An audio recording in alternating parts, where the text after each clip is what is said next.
Bonjour à vous et bienvenue sur cet épisode. Je suis très heureux de vous retrouver aujourd'hui où on va voir pourquoi. Mais pourquoi? Pourquoi la méditation est-elle appliquée d'une façon qui n'est pas celle qui va vous aider à reprogrammer votre cerveau? 90% des gens qui font de la méditation l'utilisent d'une mauvaise façon et c'est pour ça que vous avez des gens qui, lorsqu'ils font de la méditation, ils sont pendant 5, 10, 15, 20, 30, 60 minutes en méditation et ça c'est cool. Et puis ils ne comprennent pas que le reste de la journée, ils pètent encore des plombs sur leurs enfants, sur leurs collègues, sur la personne qui aura fait une queue de poisson et ils sont en mode réaction. Si vous n'avez pas écouté l'épisode de la semaine passée, je vous invite à aller l'écouter où je vous explique comment reprogrammer votre mental, comment reprogrammer vos anciens schémas mentaux pour avoir des nouveaux schémas mentaux, de nouvelles habitudes qui soient vraiment boostantes, valorisantes pour vous.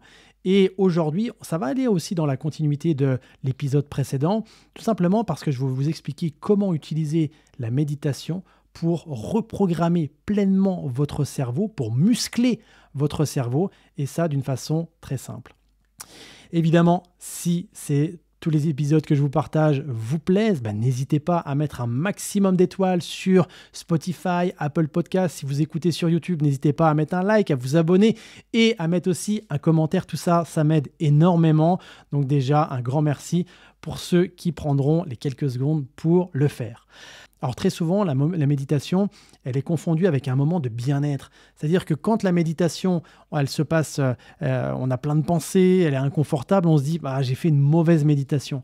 En fait, il faut bien distinguer la méditation lorsqu'on veut de la détente, du repos, vraiment se reposer, recharger ses batteries. Et là, dans ce cas-là, la méditation sera plus à orientation de relaxation. D'accord, vous en avez plein sur Internet. Vous avez aussi je vous en propose une sur mon site Internet. Vous pouvez aller voir. Et si vous ne le trouvez pas, n'hésitez pas à me la demander sur les réseaux.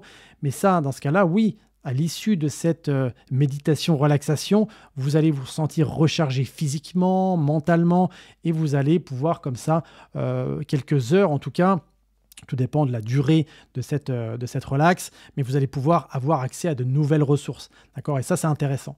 Maintenant, si vous voulez utiliser la méditation pour remuscler votre cerveau, pour avoir de nouveaux programmes mentaux, pour ne plus avoir ces réactions qui ne vous conviennent plus. Vous savez, ça peut être des réactions d'autosabotage, de procrastination, de crier après ses enfants quand vous semblez de toute façon que ce n'est pas adapté, d'avoir des mauvaises réactions avec votre conjoint, avec vos clients, d'être dans la peur quand vous annoncez un prix avec un client. Bref, d'avoir tous ces pensées comme ça qui vous freinent, alors ça va être la méditation plus en mode focus, en mode musculation du mental, va être d'une façon différente de ce qu'on a vu précédemment, c'est-à-dire la relaxation.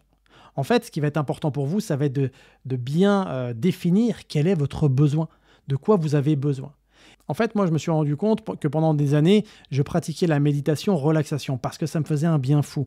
Par exemple, quand j'étais dans la police, le fait de faire des relaxations, ça me permettait vraiment de retrouver une fraîcheur mentale, une fraîcheur physique et surtout un bien-être instantané. Et ça, c'était vraiment très bénéfique pour moi.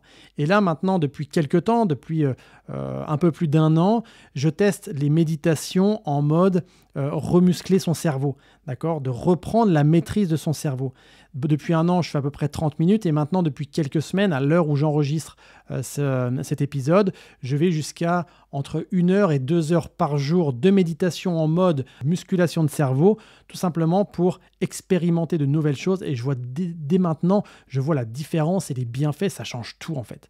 En fait, ce qu'il faut comprendre, c'est que dans votre vie de tous les jours, et j'en parle vraiment dans l'épisode précédent, vous allez réagir à 95%, voire plus, peut-être un peu moins pour certains, mais la plupart de nos actions et de réactions sont en référence à des programmes passés. On est en mode pilote automatique quasiment tout le temps, d'accord ? Et donc, le pilote automatique, quand il est bon pour nous, c'est cool. il n'y a pas de raison de le changer. C'est-à-dire que si tous les jours, vous brossez les dents de la même manière et que vos dents, elles sont bien brossées et qu'elles sont impeccables, pas de problème. Par contre, quand un ancien schéma mental vous freine en direction de vos objectifs, vous freine en direction de la nouvelle personne que vous avez envie de devenir, là, c'est problématique. Si dans votre quotidien, vous vivez du stress, de l'angoisse, des pensées qui ne sont pas agréables pour vous, alors dans ce cas-là, il est intéressant de reprendre la maîtrise sur ce qu'on appelle le système nerveux, sur votre inconscient. Et pour ça, pour aller remuscler ce système nerveux et cet inconscient, moi c'est ce que j'appelle la puissance intérieure, on va devoir passer par de la méditation, on va devoir diminuer nos ondes cérébrales, et je vais vous dire comment, c'est très simple, d'accord? On va passer des modes bêta, bêta haut, bêta moyen, bêta bas, à un mode alpha. Ça, c'est les ondes cérébrales qui sont mesurées en ondes hertziennes, en fréquences hertziennes. Et en étant en mode alpha, là, à ce moment-là, vous allez pouvoir, en état de détente, en état de relaxation, vous allez pouvoir remuscler votre cerveau. Mais la différence que je vous disais tout à l'heure, quand on est en méditation, relaxation ou en méditation, musculation de cerveau, là où ça va être différent, c'est-à-dire que sur une méditation où on va vouloir reprogrammer notre façon de penser, etc., on va être beaucoup plus conscient de vers où notre focus va. Exemple, vous êtes en état, vous pratiquez une méditation, donc vous posez, vous vous mettez assis. L'idéal, c'est d'être assis, vous fermez les yeux et vous pensez à rien, c'est-à-dire rien. Et là, à un moment donné, vous vous rendez compte que vous pensez au repas que vous allez faire, vous pensez au dossier avec votre ancien collègue. Et là, reviens là. Tout simplement parce que votre système nerveux, dans un état où vous ne faites rien, il s'active, il s'agite. Et là, votre but, c'est de remuscler ce système nerveux et cet inconscient en lui disant « T'inquiète pas, je suis en sécurité ». Et à ce moment-là, reviens dans le moment présent. Je donne un exemple. Moi, pendant longtemps, j'ai pratiqué des méditations assis, en mode assis sur une chaise ou alors allongé. Là, maintenant, depuis quelques semaines, je les pratique en tailleur. C'est super inconfortable pour moi. Et le but, c'est que dans cet inconfort, mon système nerveux est en train de me dire « Attention, tu as de la douleur. Attention, mets-toi assis, allonge-toi parce que tu vas avoir mal, égale danger. » D'accord ? En gros, mon système nerveux détecte le fait que ce n'est pas confortable et que si ça continue comme ça, ça peut être un danger pour moi. Il donne cette information-là à l'amygdale, qui, elle, l'amygdale, active l'hypothalamus, donc système sympathique. Donc, il m'agite, il me dit de bouger, il me dit d'arrêter, il me dit de partir. Et c'est à ce moment-là, très souvent, que les gens arrêtent la méditation, c'est quand c'est inconfortable. En fait, la méditation, c'est à ce moment-là que tu dois continuer. Parce que plus tu vas focaliser ton attention sur cette douleur corporelle, plus elle va prendre de l'importance. Et là, c'est les anciens programmes mentaux qui vont te dire « Attention, douleur, ah non mais arrête, puis tu n'as jamais été fait pour ça. Et puis tu sais, la méditation, c'est un truc à la con. Ah puis non, puis pourquoi tu vas là-dedans ?» T'arrêtes, donc ça veut dire que ton système nerveux prend le contrôle de ta vie. Nous, ce qu'on veut, avec le type de méditation comme ça qui va remuscler ton cerveau, ça va être de dire à ton système nerveux « Non, non, t'inquiète. Il n'y a pas de danger, je suis en sécurité, je sais ce que je fais. Calme-toi, calme-toi. » Donc là, l'hypothalamus, ça va envoyer le système sympathique en place, donc un peu d'adrénaline en mode agitation, en mode stress, etc. Donc là, nous, l'idée, ça va être de respire calmement. Tu inspires sur 3 secondes, par exemple, et tu expires sur 7 secondes. Reviens là, voilà. Et en fait, dès que notre attention va être attirée par quelque chose, par un bruit, par une douleur physique, par rapport à une pensée, etc., on revient dans le moment présent. Et si vous vous êtes fixé, par exemple, un temps de 10 minutes avec votre timer de téléphone, tant que le timer n'a pas sonné, vous continuez sur ça. Et en fait, c'est pour ça que là, je dis que 90% des gens ne pratiquent pas la méditation quand ils veulent muscler leur cerveau d'une bonne façon, tout simplement parce qu'ils se disent « ma méditation n'est pas agréable, donc elle n'est pas efficace ». Mais au contraire, là, tu es en train de muscler ton mental, tu es en train de connecter ton mental à ta puissance intérieure, et là, tu es en train de l'habituer au fait que, ok, il y a une réaction émotionnelle, une réaction physiologique, ton mental dit « t'inquiète, c'est calme, rassure-toi ». Et là, on peut faire vraiment un parallèle un petit peu à la musculation, c'est-à-dire qu'on va s'entraîner au gym, on va soulever des poids, faire des pompes, on va courir, etc. Et ça, après, on va pouvoir le transposer dans notre vie tous les jours. L'effort quand vous allez habituer vos muscles à soulever des poids, vous pourrez l'utiliser pour soulever des packs d'eau, vous pourrez l'utiliser pour soulever une valise, vous pourrez l'utiliser pour porter un enfant, pour soulever un meuble, pour aider quelqu'un qui est bloqué sous le meuble, etc. Vous allez pouvoir transposer cette habileté physique. Quand on fait de la méditation, c'est la même chose. Dans ce moment où on muscle notre cerveau, on muscle notre inconscient à être confortable dans l'inconfort, on le muscle aussi à ne plus être réactif, à être agité quand il ne se passe rien, alors on lui donne des nouvelles données, on est en train de reprogrammer. Et là, quand vous allez avoir votre voisin, votre collègue, un client, peu importe, votre chéri, votre conjointe, qui vous dit quelque chose, vous n'allez plus être tout de suite en mode réaction, mais vous allez voir peut-être un ancien programme se mettre en place, et là, tout de suite, vous allez dire non, je reste là, calme-toi, tout simplement.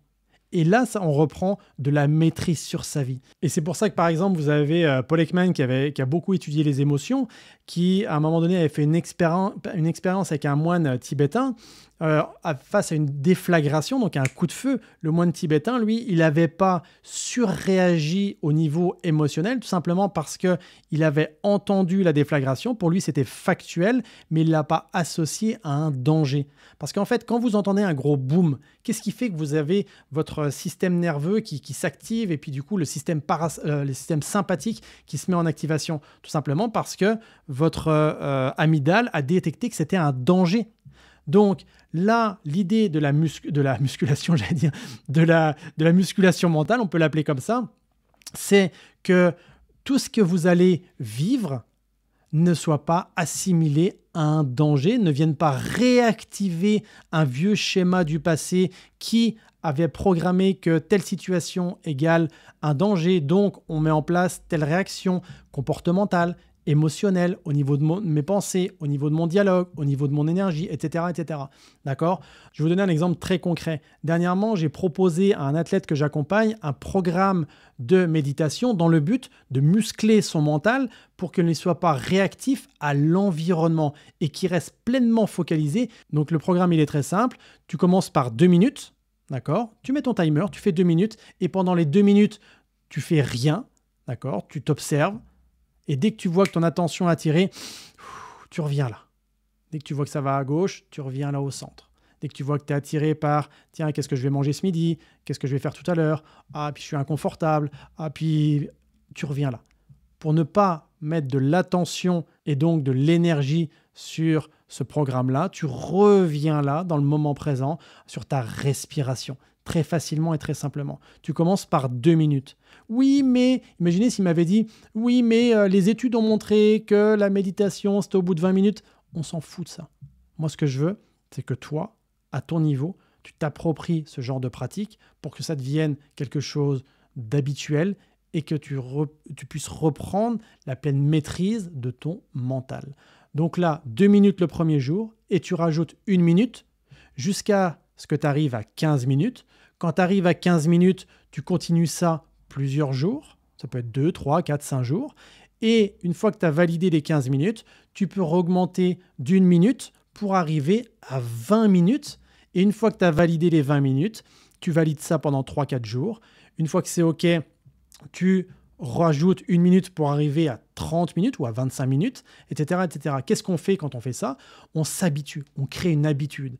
Et on apprend vraiment à faire en sorte que la méditation soit quelque chose où elle réussit, où elle parvient à muscler son cerveau. Imaginez, vous commencez la musculation et je vous fais soulever une barre à 100 kg. Ça n'a aucun sens. Oui, mais les études ont montré que pour développer ta force, tu devais soulever 100 kg. On s'en bat les reins de ça, en fait.